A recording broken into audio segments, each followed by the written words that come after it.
Hi mga ka-OFW at mga ka-good vibes. Ako nga pala si Camille. Content creator. Dito po ako sa bansang Kuwait, OFW po ako. Break time ko. So, itong page na to is about sa good vibes and new daily lives dito sa abroad. So, dito ako sa basement ng building namin. Tatrabaho po ako as a receptionist dito sa Kuwait, sa bansang Kuwait.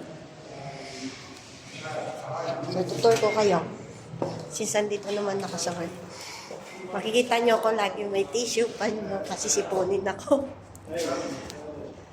So far, ngayong month na to, hindi na ganun kainit dito. Kahit disyerto to. Mga ganitong panahon or depende. Pero yung temperature niya okay naman na. Tingnan nyo.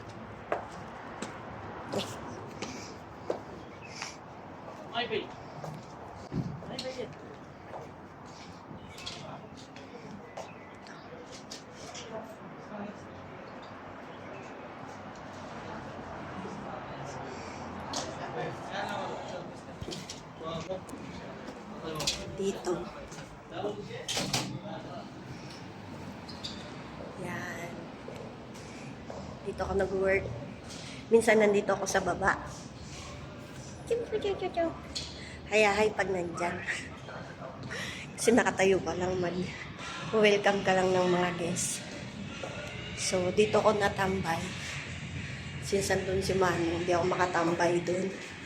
Pabalik na rin ako kasi magtututbrush ako tsaka magme-makeup. And yan, dito kami nagabang ng transportation namin, ng service. Dito yung hindi uso dito yung maglalakad ka, sasakay ka. Dito pwede mo nang bayaran yung service, which is door to door.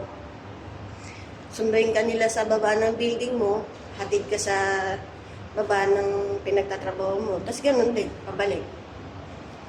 Ayan. Ito. Wala kami sa commercial area eh. Bale, nag-work ako sa fine dining restaurant as a reception. So, ito. Dito sa pangalawang floor yung building namin. Ayan. Kita niyo yung Kuwait Tower? Or hindi, kasi masyadong maliwanag. Kita nyo? Laki ng pusa. Mga pusa dito mukhang tigre. Lalaki. Tapos mga Garfield, which is dyan sa Pilipinas, ang mahal. Ayun. Masyadong maliwanag yung Kuwait Tower. Ayan. Bilang OFW, basta marunong ka lang, aaralin mo lang lahat. Kasi knowledge is power. Aralin mo lang lahat para hindi ka mahuli sa mga rules nila dito, paano ka makasurvive, paano ka makatipid. So, knowledge is power talaga, kaya aralin mo lahat.